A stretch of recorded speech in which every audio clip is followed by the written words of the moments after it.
apakah ada peraturan atau aturan perundang-undangan maupun kebijakan atau rencana atau peraturan atau perintah lainnya dari pemerintah daerah yang tidak mengandung komitmen eksplisit untuk mengintegrasikan eh, perspektif perempuan dan anak ke dalam perencanaan program dan penelitian kesehatan. Ini hampir sama tadi Mas pertanyaan ini. Ya, kalau terkait dengan kesehatan secara global ada Mas. Karena juga kebetulan kan ini apa namanya teman-teman yang di pemberdayaan perempuan dan anak kan juga lagi getol nih untuk penyusunan Perda juga kan. Itu sudah terini dengan teman-teman. Ada masuk dalamnya. Nah, ada apa bentuk ada nggak bentuk bentuknya apa? Bentuk legislasinya apakah Perda kah atau memang Hmm, surat edaran kah atau kalau Kalau coba besok saya coba track ke Dinas Pemberdayaan Perempuan sudah dalam bentuk apa gitu ya. Nanti biar ada dokumen yang bisa kita ini dari Dinas Pemberdayaan. Oke. Nah, ini Aman soal. pertanyaan kedua mungkin terkait dengan ini apakah produk legislasi daerah atau kebijakan rencana regulasi atau perintah lainnya dari pemerintah daerah yang berisi komitmen eksplisit. Kalau tadi kan tidak mengandung ya. Kalau ini berisi tentang eksplisit yang mengintegrasikan perspektif perempuan dan anak. Kalau tadi tidak eksplisitnya tentang komitmennya masih secara umum. Yang keduanya produknya secara menyebutkan secara eksplisit. Oh, yang tadi tidak ya, Ya, tidak spesifik. Nah, kalau sebenarnya Mas kalau secara ini memang sekarang ini lagi gencar juga sih di Sumatera Utara terkait dengan gender juga, kemudian terkait dengan gerakan perempuan dan anak ini lagi getol memang untuk di Sumatera Utara, Mas. Dan nanti coba makanya terkait dengan dokumen-dokumen itu nanti saya coba track di Dinas Pemberdayaan nanti. nah oke.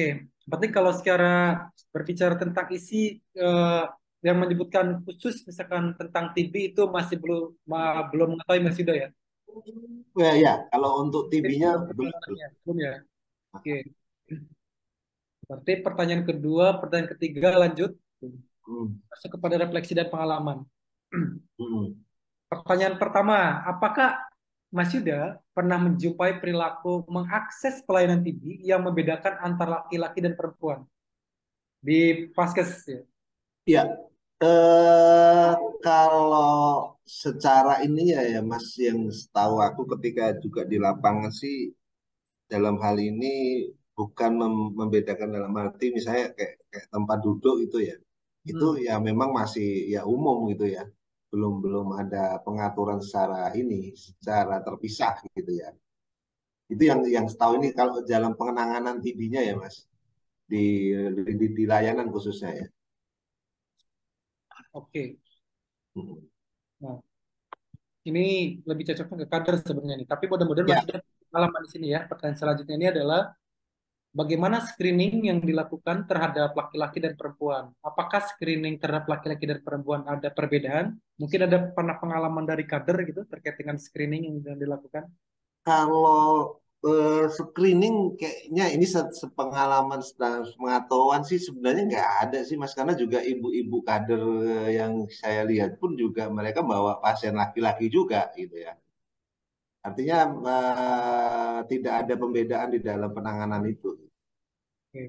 Nah, kembali kepada apa pertanyaan ketiga ini terkait dengan pembedaan mendiagnosa terhadap laki-laki dan perempuan ini perlu dicermati apakah ada pembedaan, apakah ada tindakan yang berbeda itu untuk mendiagnosa antara laki-laki cenderung lebih lama misalkan daripada perempuan Enggak, atau memang sebaliknya? Enggak juga ya, enggak Mas, enggak. Kalau normal untuk ya, kan sampai hari ini kita lihat masih sama, enggak ada perbedaan itu. enggak ada pembedaan ya. Enggak ada. Oke. Hmm. Terus pertanyaan selanjutnya, bagaimana pembedaan inisiatif pengobatan dilakukan terhadap laki-laki dan perempuan? Oh, berarti nggak ada pembedaan. Lanjut Mas ya. Ya, Yang kelima, bagaimana pembedaan juga sama, lanjut juga. ya. Yang keenam, bagaimana pembedaan pada respon? Ada. Nah, ini berkaitan dengan respon ya. Karena kan Hmm. bisa saja ketika nakesnya, karena kebanyakan kan tenaga kesehatan itu perempuan ya. Hmm. Ada nggak perbedaan pada respon perawatan terhadap laki-laki dan perempuan? Kalau selama yang saya tahu sebenarnya membedakannya kan lebih ke komunikasi ya Mas ya. Kalau misalnya perawatnya perempuan kan mungkin secara komunikasinya berbeda gitu ya dengan tapi kalau penanganannya semua sama. Tapi kalau untuk komunikasi ada sedikit perbedaan tapi tidak signifikan sebenarnya. Cuman mungkin lebih ke apa namanya cara dia pendekatan ya mungkin karena misalnya pasiennya laki-laki medisnya perempuan kan pasti juga ada ada semacam apa namanya caranya juga pasti beda ya kalau sama-sama perempuan gitu ya. Tapi intinya semua masih kategori sama. Sama ya. Oke. Nah, ini menarik juga nih terkait dengan apa, eh, apa, pasien dengan TB-nya gitu ya. Nah, Mm-mm. bagaimana perempuan laki-laki ini dimiskinkan, kalau bahasa Mas namanya dimiskinkan gitu ya, setelah menderita TB gitu.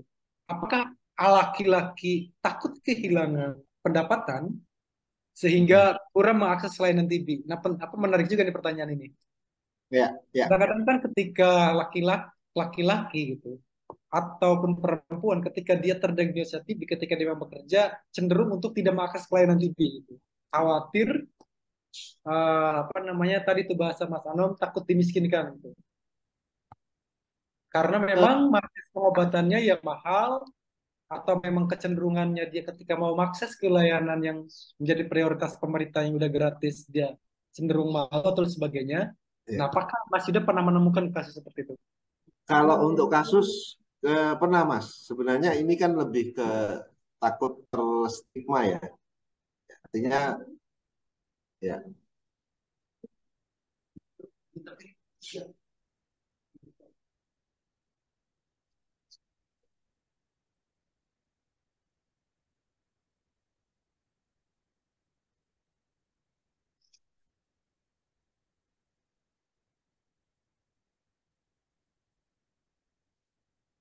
Sorry Mas, tadi ada ya. trouble.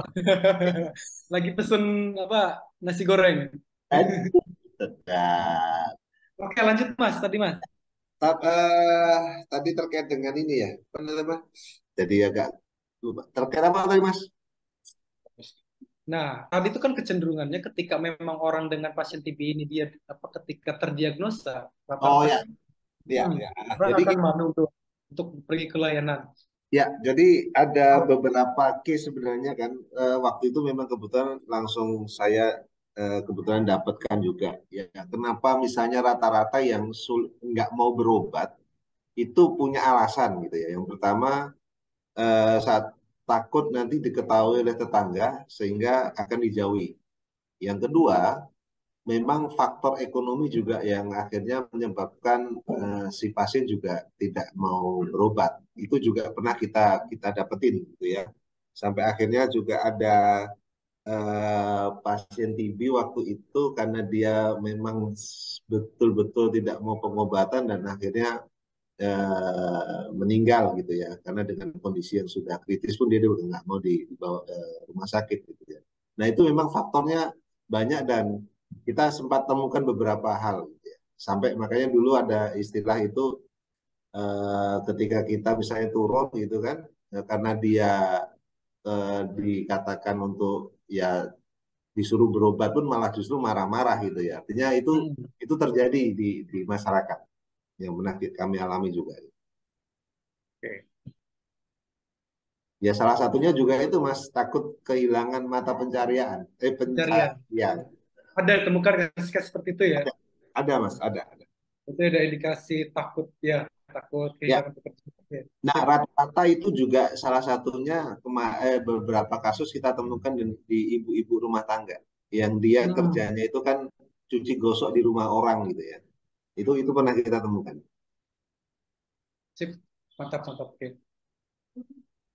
Nah, ini pertanyaan selanjutnya, eh, bagaimana pencarian kasus aktif yang dilakukan terhadap perempuan dan laki-laki? Mungkin ada perbedaan nggak dalam pencarian kasus Iya. polisi aktif ya, terhadap laki-laki dan perempuan? Mm. Kemungkinan nggak ada, Mas ya?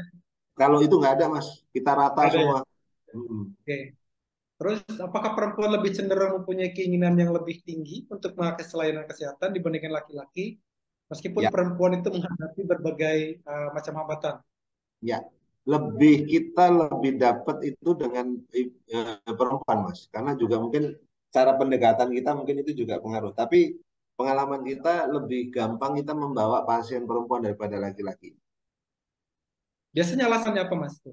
Ya Kenapa itu perempuan lebih cenderung? kalau perempuan itu awalnya juga kekeh nggak mau, tapi ketika kita sampaikan dengan beberapa alasan, Bu, kalau tidak berobat misalnya nanti kan bisa menular ibu, ada anak kecil segala macam. Itu akhirnya dia sendiri yang dan nyadarin itu dan akhirnya mau berobat. Itu banyak kita beberapa kali kasus kita temukan kemarin. Seperti itu, Mas. Kalau Oke. bapak-bapaknya kan kecenderungannya agak-agak bandel. Bahasa Medannya bandel kali, Bu. Jadi gitu, Mas. Ternyata yang lebih bandel laki-laki, Mas. Ya, iya, iya, benar, benar, benar. Oke, lanjut ke pertanyaan selanjutnya, Mas. Apakah perempuan mengalami stigma, Mas, dan juga rendahnya kendali atas keinginan sendiri untuk mengakses ke layanan Hmm. kesehatan tersebut secara patriarki, gitu. Misalkan posisi perempuan di kenyataan sosial itu lebih rendah daripada laki-laki. Gimana, Mas?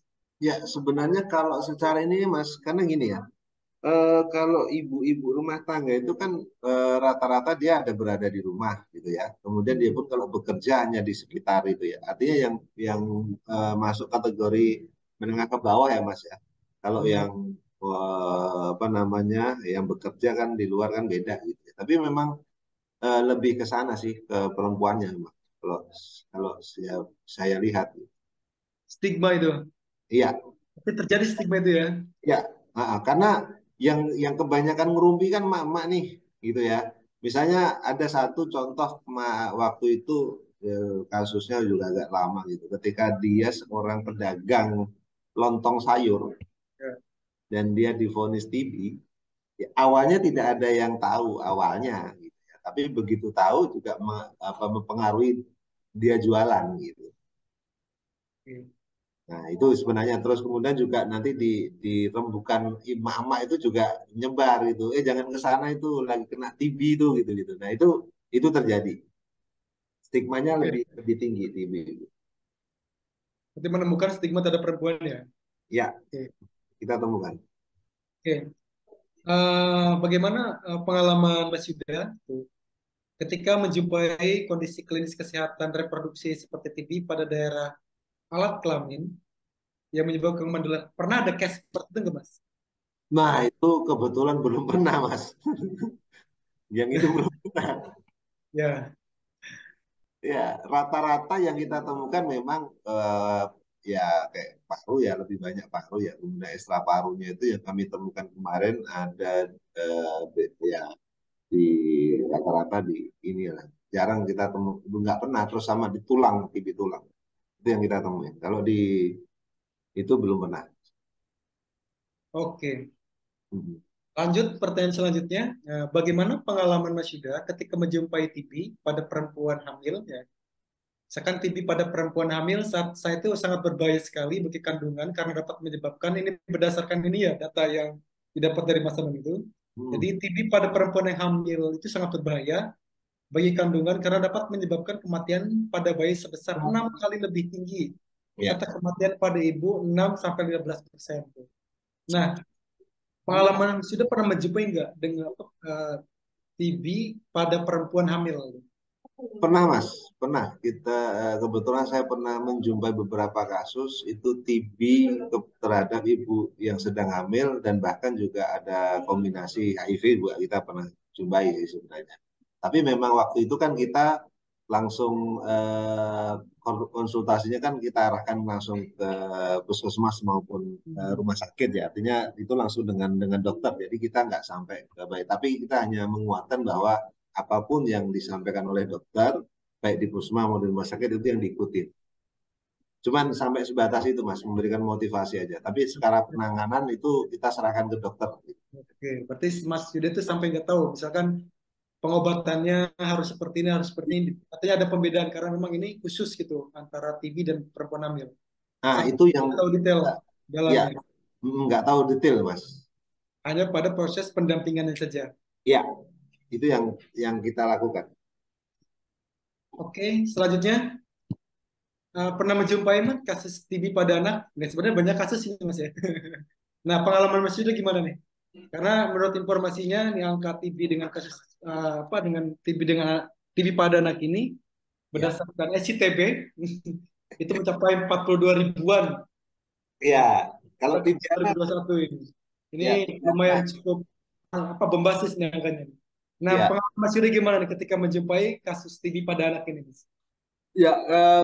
Oke, Mas.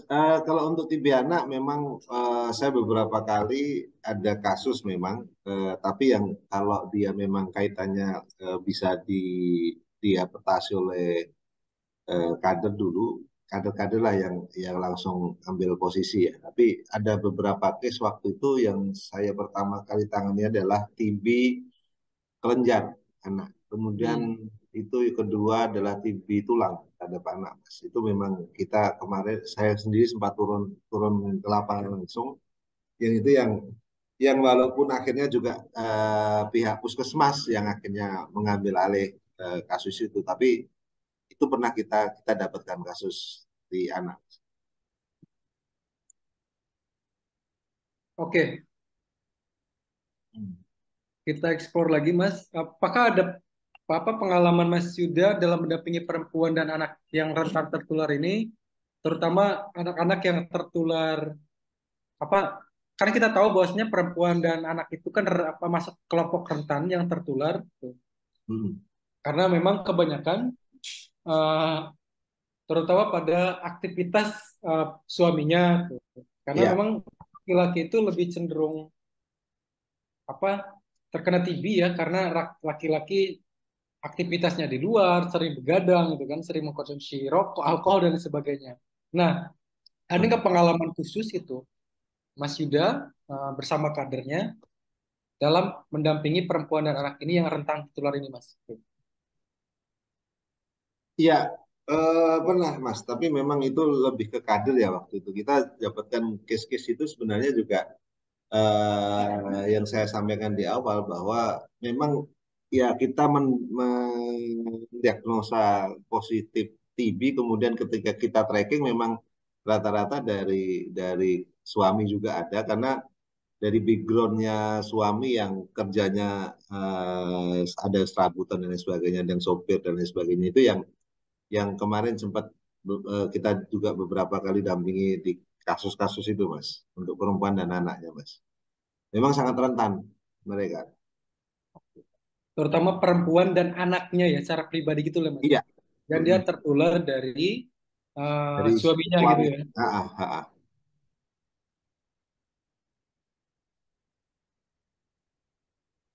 Nah, Mas Yuda pernahkah menemukan perempuan apa? Tadi kan ada case-nya ada ya menjumpai apa perempuan hamil dengan TB gitu ya, dan Ah. dia menularkan kepada anaknya gitu. Mm-mm. Pernah nggak menemukan kasus seperti itu, Mas? Ada Mas, ada. Ada di Gimana beberapa pengalaman dan pendampingannya, Mas?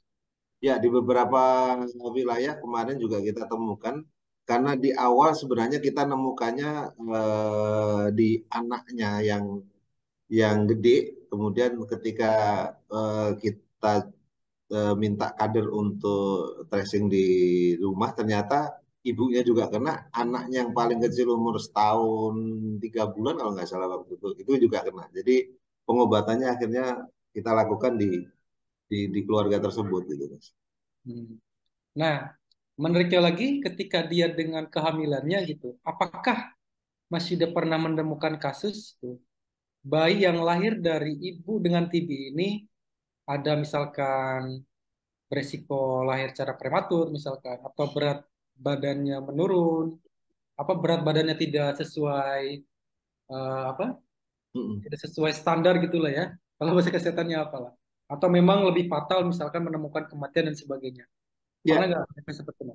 kalau pengalaman hanya dia timbangannya kurang, Mas.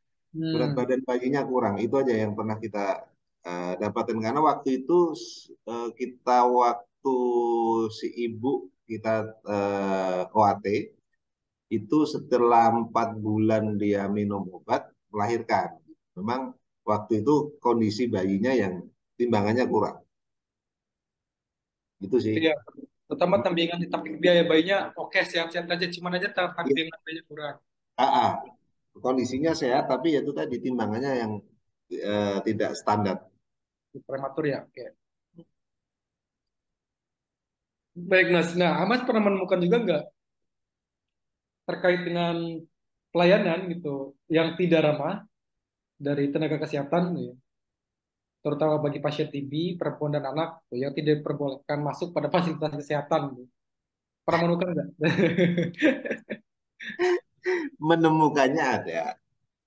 Tapi waktu itu awalnya kita hanya mendengar dari si pasien. Hmm. Nah, kemudian ketika kita track ke layanan, ternyata memang yang kalau kata layanan juga karena si ibunya ini yang ngeyel lah, bahasa bahasa Medannya itu yang bandel lah gitu. Jadi sehingga memancing emosi dari petugas itu terjadi gitu, Pak. Ya, Jadi ya. bukan karena di awalnya enggak, tapi itu. Nah, cuman kalau case yang sebenarnya yang selalu kita yang dapatkan juga kurangnya pemahaman pasien terhadap pengobatan itu. Sendiri ya. Cuma disuruh minum obat aja gitu aja, tapi tidak ada pemahaman yang lain itu ada juga kita temukan. Oke, Itu aja kalau di siap. Terus pernah menjumpai Mas pasien dengan TB mengalami pengucilan gitu? ada Stigma ada lagi nih ya. ya stigma lagi. Nah itu akhirnya kemarin itu memang kejadiannya agak lama mas. Nah itu agak lama ya. Itu akhirnya kita minta waktu itu kalau di Medan itu ada namanya Kepling mas, kepala lingkungan. Oh, oke. Nah, akhirnya kita koordinasi dengan kepala lingkungan dan kader akhirnya ya itu bisa kita kita walaupun akhirnya awalnya dikucilin bahkan kontrakannya itu agak ke belakang dan tidak ada orang yang mau lewat situ gitu. Oke. Berarti ketika terjadi kayak gitu, Mas Yuda bersama tim langsung melakukan pencegahan apa, melakukan solusi lah ya gitu ya. Ya, ya dengan pihak apa pemerintah apalah petugas pemerintahan lah. Iya. Kepling itu kan masuk di struktur pemerintah gitu. Iya. Oke. Lanjut Mas, apakah Mas Yuda pernah menjumpai atau punya pengalaman terkait dengan perempuan dengan TB-nya yang akhirnya tidak mendapatkan pekerjaan itu? Karena proses rekrutmennya yang tidak menerima perempuan dengan TB untuk bekerja. Ya, kalau yang kita dampingi sebenarnya waktu dia bekerja, kemudian terdiagnosa TB, di situ dia tidak bisa bekerja lagi. Itu yang Ya. kita temuin. Tapi kalau kasusnya untuk apa dia tidak terima karena mungkin dia apa dengan TB-nya itu belum mendapatkan gitu ya? Apa Belum, belum belum, ada pengalaman ya? belum, belum Baik. ada. Oke, apakah perempuan dengan TB yang sudah bekerja akhirnya dipecat dan mengundurkan diri dari pekerjaan? Nah, ini pertanyaan untuk memetakan situasi bahwa situasi pengobatan perempuan yang TB dapat berdampak pada loss follow up dan mengasih. Ntar Mas Ais baca dulu nih Mas Ais. Ya, Ntar, belum Mas. Tanya untuk Oke, nah biasanya kan kalau ketika pasien dengan TB-nya, terutama perempuan itu Mas, ketika dalam proses pengobatan kan ada kemungkinan dia lost to follow up karena dia memang bekerja ya. Tuh. Nah, pernah nggak Mas menemukan hmm, hmm. kasus tuh dia apa dia pada akhirnya dipecat atau mengundurkan diri karena apa dari pekerjaannya karena memang kasusnya dia dalam proses pengobatan TB gitu. Hmm. Karena posisinya sebagai pasien TB gitu. Ya, ada. Tapi kemarin yang kita temukan tuh bukan dia bekerja di perusahaan, enggak, Mas. Tapi Oh, di rumah orang oh, dia kerja ada kerja di rumah orang.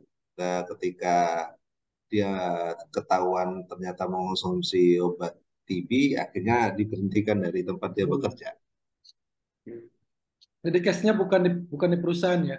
Bukan, bukan. Ini bukan. Kalau di perusahaan kita belum pernah mendapatkan kasus itu.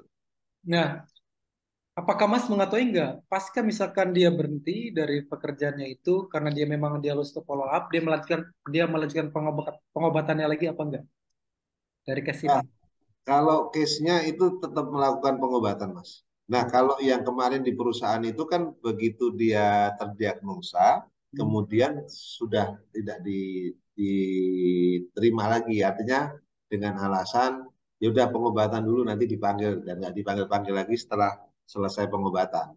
Itu yang Akhirnya. terjadi. Tapi kalau pas ini kita nggak. Tapi di di awal ketahuan baru prosesnya tidak lagi dipanggil. Hmm. Itu, Mas. Oke.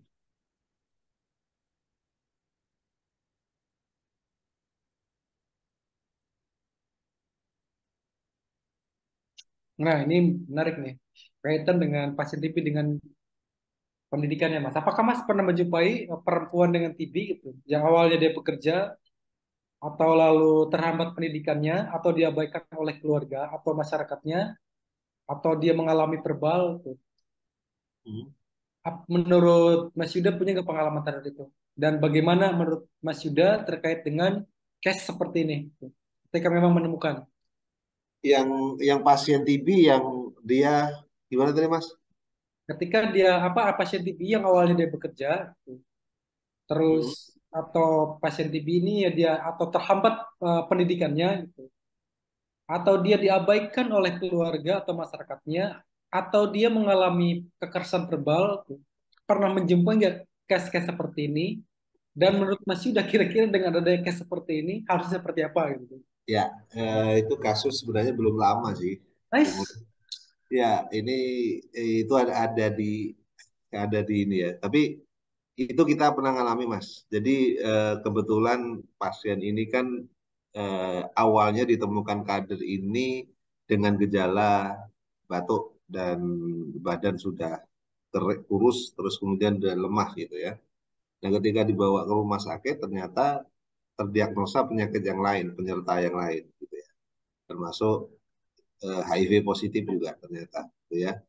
Nah, ini pada saat kita temukan memang ternyata keluarga tidak ada yang apa namanya yang mau mendatangi bahkan ternyata kita dengar informasi dia juga diusir dari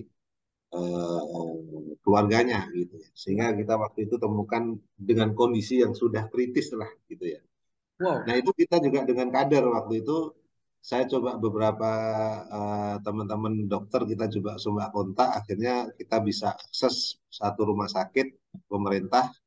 Nah, itu yang akhirnya walaupun umurnya nggak panjang, tapi kita sempat lakukan itu. Wow. Kan bukan juga Mas, ngeri juga nih Mas. Masih udah pengalaman gila nih sumpah nih. Nanti kalau tak ceritain sampean kaget Mas, kasusnya dari mana ya kan? Karena ini record ya kan. Ngeri, ngeri, ngeri, ngeri, ngeri, ngeri. Oke Mas, selanjutnya Mas. Hmm. Eh, Apakah ada inisiasi nggak Mas dari pemerintah, pemerintah daerah atau DPRD ya, yang mengusulkan regulasinya langsung gitu dari inisiasi mereka tentang perlindungan perempuan dan anak, khususnya dengan TB gitu? Ya, Tahu Mas. kalau Ya, kalau jawab aja Mas. spesifik ya, jadi di pengalaman di program kemarin sebenarnya kita sudah sempat ngobrol nih dengan beberapa teman di komisi 1, 2, 3 DPRD Kota Medan. Memang sebenarnya kalau di teman-teman DPRD sebenarnya usulannya tidak spesifik TB tapi lebih ke penyakit menular sebenarnya di situ. Nah, kemudian kita juga kemarin sempat ngobrol dengan Ketua Komisi E gitu ya. Ternyata memang yang kita sayangkan terkait dengan program Dinas Pemberdayaan Perempuan juga ternyata bukan menjadi hal yang seksi di kalangan DPRD sehingga muncul informasi bahwa pendanaan di APBD itu yang terkecil adalah di Dinas Pemberdayaan Perempuan. Nah, ini real dan ya ini mudah-mudahan kedepannya bisa bisa ini ya bisa bisa menjadi fokus gitu. Nah, ini kita lagi juga coba untuk menggalang kekuatan dengan teman-teman pegiat perempuan dan anak ini. Mantap, mantap. Tetap inisiasinya bukan dari Pemda atau DPR itu sendiri ya. Tidak. Iya. Usulan dari kita baru mereka melakukan itu, baru mereka buat statement dan akan menginisiasi dan salah satunya mereka akan ada RDP. Oke. Baik, lanjut Mas. Ini pendapatnya Mas nih ya, pendapatnya Mas Yuda nih. Ketika bagaimana pendapat Mas Yuda ini bahwa perempuan dan anak dengan TB-nya ini mengalami kesulitan. Pertama, kesulitan untuk mengetahui gejala. Nah, harus Ya, diapakan. Kedua, kesulitan mencari pengobatan. Gitu ya. Harus seperti apa? Kalau memang case-nya ada, bagaimana? Kalau memang case-nya tidak ada, oke langsung tidak jawab, bisa dijawab, bisa langsung dijawab gitu ya. ya. Terus sulit apa namanya kesulitan untuk mendiagnosa eh, dari penyakitnya gitu ya. Terus Mm-mm. kesulitan untuk menginisiasi pengobatannya, terus Mm, kesulitan untuk mendapatkan dukungan pengobatannya, dan mm. terakhir misalkan ada pasien yang sudah berobat dia lost to follow up, gitu. Kesulitan juga untuk mendapatkan ketika dia mau pengobatannya kembali gitu. Nah, menurut pandangan Mas Yuda dari beberapa apa yang saya sebutkan tadi, menurut Mas Yuda gimana pandangannya itu? Pertama, Ya, untuk mengetahui gejala tadi harus seperti apa? Apakah diedukasi atau seperti apakah?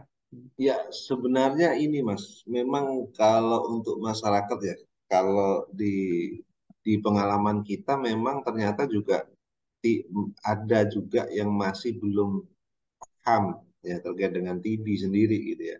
Misal contoh nih kita kita beberapa waktu yang lalu kita sempat sosialisasi gitu. Ternyata kita temukan ada satu orang ternyata dia sudah batuk-batuk dan dari dia cerita memang ini mengarah ke TB dan dia tidak paham kalau itu TB. Dia hanya bilang ini batuk rejam, batuk tiga tiga apa 100 hari itu dia bilang. Ya. Ya.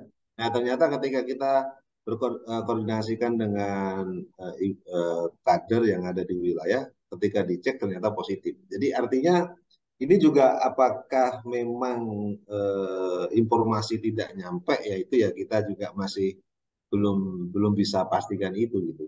Nah, tapi memang masyarakatnya sendiri juga juga perlu mendapatkan edukasi terkait itu ya Mas ya karena juga rata-rata mereka juga malas untuk berobat. Itu yang terjadi sebenarnya gitu ya.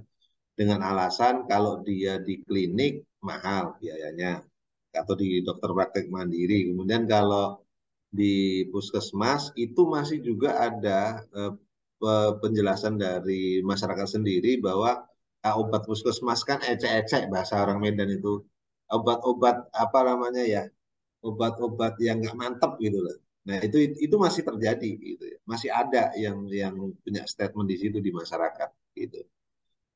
Artinya itu yang menjadi penyebab sebenarnya Mas, salah satunya. Jadi sebenarnya Nah, kalau kesulitan dari sisi di luar dari pasien ini sebenarnya nggak ada Mas ya.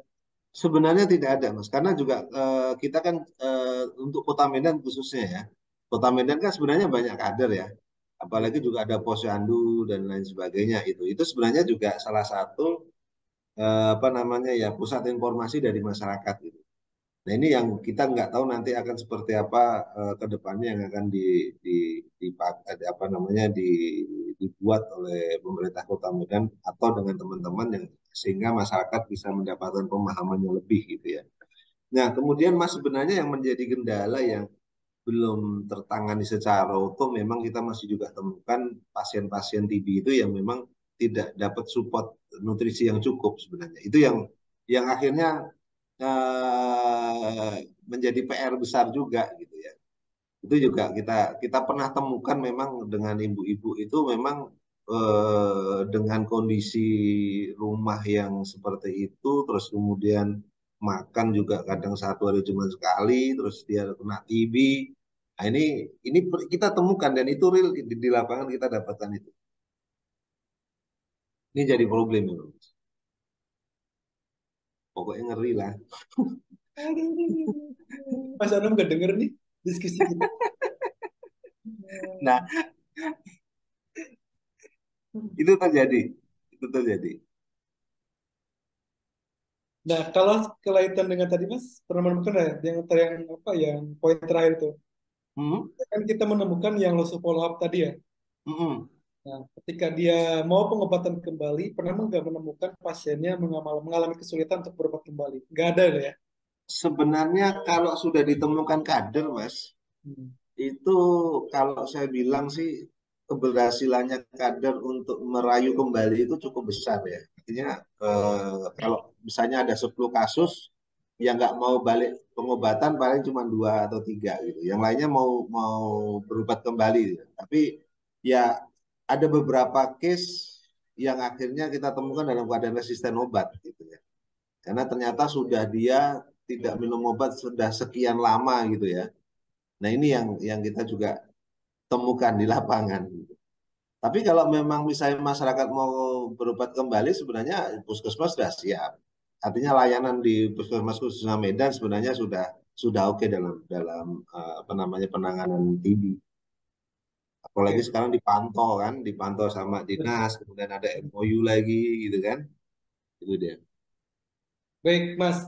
Ini kira-kira dari Mas Yuda ada usul nggak nih terkait dengan apa perempuan dan anak dengan TB-nya gitu ya, terkait dengan pencegahan, dengan pengobatan, diagnosanya, atau dari sisi layanannya gitu ya. Usul Mas Yuda kira-kira gimana meskipun kalau di sisi layanan tadi sudah tidak membedakan gitu kan. Ya. Terus, dari sisi pencegahan beberapa kader sudah melakukan edukasi. Hmm. Ya. Atau memang ada nggak usul yang lain gitu dari Mas Yuda itu terkait dengan apa dengan yang saya sebutkan tadi khususnya untuk perempuan dan anak. Hmm. Ya. Kalau untuk perempuan dan anak, Mas, apa ya? Sebenarnya masih dalam apa ya? Misalnya kita mau mau kemana ini kita usulkan di pemerintah? Memang masih Ya, kita ya, ya. belum belum terlalu ini karena juga kalau kita fokusnya ke sana kan lebih ini ya karena di masyarakat sebenarnya lebih global ya. Kalau program-program yang sebenarnya sempat kita obrolin dengan dinas misalnya, ini akan seperti apa lagi Pak? Ternyata dari targetnya Kota Medan sendiri juga nggak tercapai gitu ya. Dari target 28.000 yang ter, terjaring cuma 10.000 atau 12.000 lah informasi terakhir itu. Artinya kan masih jauh dari harapan gitu ya. Nah ini memang perlu multi sektor sebenarnya kan, lintas sektor pun gitu ya, yang harus memang turun karena juga masyarakat itu sendiri juga harus teredukasi dengan benar gitu. Itu sih sebenarnya Mas, lebih ke edukasi sosialisasi sebenarnya. Kalau kita mau bicara pengentasan TB ya. Nah tapi juga mekanisme yang di pemerintah juga harus dipersiapkan gitu. Ya, terus kemudian yang belum mendapatkan solusi yang besar yang memang terkait dengan nutrisi, Mas, nutrisi tambahan. Walaupun sebenarnya ada beberapa badan, misalnya Badan Zakat, terus CSR, ada yang mau mendanai, tapi itu kan tidak bisa mencakup semua. Kita bisa bayangkan dengan 12.000 kasus TB misalnya, itu yang tercatat, sekian persennya dalam taraf hidup yang kurang gitu. Sehingga ini juga menjadi PR besar gitu bagi bagi kita. Oke. Baik, pertanyaan selanjutnya Mas.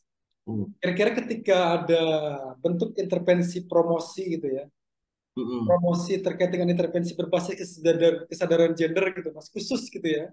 Hmm. Meskipun tadi kita case-case-nya misalkan sudah ada nggak ada kok pembedaan dari sisi layanan, dari Hmm. sisi pendiagnosaan gitu kan. Dan dari sisi pencegahan sudah banyak kader-kader yang bergerak misalkan. Nah, Hmm. kira-kira ketika ada promosi terkait dengan intervensi berbasis gender ini yang dilakukan para pihak ini penting perlu digalakkan nggak? Penting diadakan nggak gitu? Supaya kesadaran tentang gender ini bisa dipahami gitu, bisa nyebar ke setiap individu masyarakat terutama perempuan dan anak ini, Mas. Hmm. Ya, Mas, sebenarnya kalau saya Mas Haji, sebenarnya saya lebih kalau untuk edukasi sosialisasi secara apa ya, secara menyeluruh ya. Sebenarnya perannya perannya seperti lurah ya atau hmm, camat itu sangat penting sebenarnya karena untuk dari tataran di khususnya Medan saya cerita gitu ya. Nah, Kepling itu kan punya punya peran, dia harus harus mengetahui semua masa apa namanya warganya gitu, dan interaksi Kepling dengan warga itu hampir hampir full gitu loh, hampir bisa dipastikan Kepling itu setiap hari itu bisa memantau warganya gitu. Jadi sebenarnya bagaimana nanti peran pemerintah juga penguatan di kepala lingkungan gitu ya, karena itu penting gitu, informasi itu bisa bisa kita titipkan di kepala-kepala lingkungan. Itu yang lebih lebih efektif sebenarnya. Oke. Sip, oke lah. Jadi sebenarnya penting juga sebenarnya ya. Iya, Mas. Ya, Menyadarkan yang selain lebih luas gitu ya. ya selain sudah ada program dari pemerintah Iya. terkait dengan ini segala macam dengan teman-teman NGO apa CSO, oke gitu. Tapi sebenarnya yang saya lihat karena kebetulan kan kita sering sering ngobrol nih sama kepala lingkungan, apalagi di kepala lingkungan di rumah kan, karena juga sering ke rumah itu saya perhatikan ketika dia dia ngomong sampai warganya yang rumahnya di apa namanya terselip-selip pun dia paham. Sampai saya tanya, kalau misalnya ada warga yang misalnya kurang ini bisa di track nggak? Jangan kan itu Bang, yang itu pun kita bisa tahu gitu loh. Nah ini artinya potensi besar Kepling itu Iya. diberikan pemahaman gitu. Mantap, Gitu Pak. sih. Nah ini lagi-lagi nih ke pemerintah daerah, ke Mas Bobi nih. Bagaimana pemerintah daerah menjamin pemenuhan Mas terhadap kebutuhan hak atas dasar kesehatan tuh, bagi perempuan dan anak dengan TB-nya gitu. Ada nggak Mas? Yang ketawa lah Mas. Jawab aja lah. Mas Bobi gimana nih Mas? Terkait hal ini Mas. Iya, Mas Bobi lagi sibuk, Mas. Lagi sibuk pembenahan jalan. Lagi infrastrukturnya ya. Tapi Iya. kalau ya kita bersyukurnya sebenarnya ada poin penting Mas dari kalau kita lihat ini progres dari pemerintah daerah Kota Medan khususnya ya. Ya. Saya juga harus harus menyampaikan hal baiknya gitu ya. Mudah-mudahan hal baiknya bisa menyeluruh merata sih sebenarnya. Tapi dengan misalnya kebijakan wali kota untuk mengakses kesehatan dengan apa namanya dengan menggunakan KTP, sebenarnya ini juga bagi kita itu juga sangat membantu ya masyarakat untuk pengobatan, baik itu terkait perempuan, anak itu semua bisa diakses sebenarnya. Kalau saya lihat masih sebatas itu Mas, tapi kalau yang lainnya coba saya cari pelan-pelan semudah-mudahan. Siap, siap, siap Bos. Oke, pertanyaan selanjutnya nih, Mas. Ini Siap. ngait-ngait tadi dengan apa persoalan TB di tempat kerja, cuma khusus untuk perempuan. Mm. Bagaimana sektor swasta atau perusahaan swasta ya yang mempekerjakan buruh perempuan kan kebanyakan kalau buruh itu perempuan nih. Mm. Kalau di Banten ya, tapi nggak tahu kalau di Medan. Hmm. Ada buruh perempuan banyak, Nah, Mas. perlakuannya gitu dari sektor swasta ini dalam melayani penanganan TB di tempat kerja khusus untuk perempuan. Gitu. Nah, kalau sekiranya masih udah punya pengalaman atau memang punya apa ya punya case tuh ya, bisa di-share case ya. Kis. Case, Sih. case. Case itu ini. Iya. Ini sambil belajar bahasa Inggris. Iya, iya, ya. Kis. Ya udah kasus sejalan sebelah. Mas Anum dari kemarin Mas, ketika saya ngomong bahasa Inggris ini dulu dikritik mulu nih. Harus benar-benar mahir nih. Iya, iya, iya, iya. Nah, nah gimana Mas terkait dengan sektor swasta ini Mas dalam melayani penanganan TB di tempat kerja ini Mas, terutama untuk perempuan. Ya kalau nah ini yang kita belum dapat gambaran, Mas. Kalau kita apa ya membedakan antara perempuan dan laki-laki ya. Setahu saya memang kalau untuk yang swasta itu yang seperti saya sempat jelaskan tadi pagi ya. Memang pelayanannya tetap itu sama gitu ya. tidak ada ini, apalagi kalau di perusahaan kan pasti juga sudah ada yang namanya BPJS atau segala macam gitu. Ya. Itu itu itu itu yang saya tahu sih seperti itu. Gitu. Oke, Hmm. oke, siap Mas. Saya nggak Ya, mau masuk. itu kalau ditanya Oke, pemerintah tanyakan Kota nanti di Medan catatan agak bingung jawabnya, Mas. anggaran sukses ada. Tanyakan langsung. Oke, pertanyaan Tunggu saja. selanjutnya. Apakah Mas punya usul ya terhadap kemampuan organ komunitas agar mampu melakukan penilaian terhadap kebijakan TB berdasarkan gender? Nah, bagaimana menurut Mas Yuda bahwa organ komunitas ini itu mampu terlibat di dalam perancangan, pelaksanaan, pemantauan, evaluasi, dan advokasi terhadap perempuan dan anak?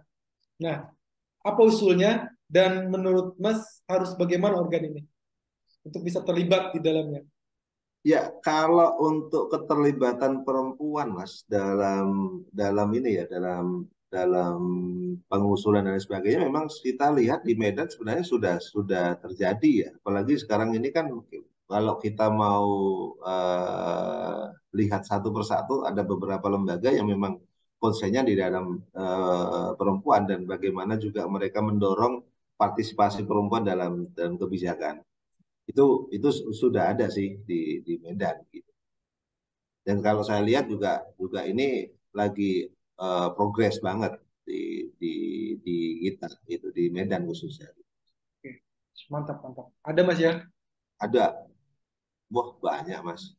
Berapa lembaga? Satu, dua, tiga, empat, lima, enam ada lah. Kalau emang ada data pendukung nanti bisa share ke Mas Anam atau Pak Agus. Siap kita kita berikan yang terbaik sih. Ile macam betul aja. Ini menarik nih terkait dengan peran media nih Mas. Nah, bagaimana peran media Mas dalam menyebarluaskan informasi dan edukasi terkait hak perempuan dan anak dengan TB gitu.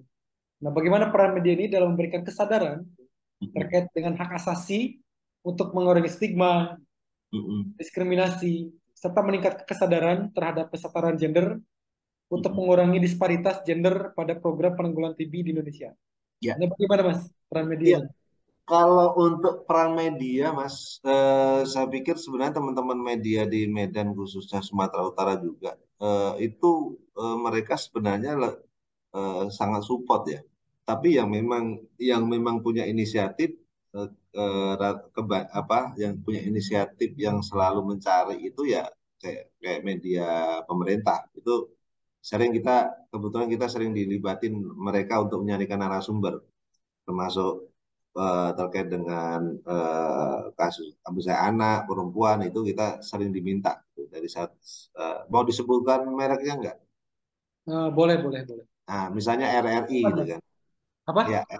RRI misalnya. RRI itu sering sering mengundang teman-teman CSO baik itu isu anak perempuan itu sering gitu ya.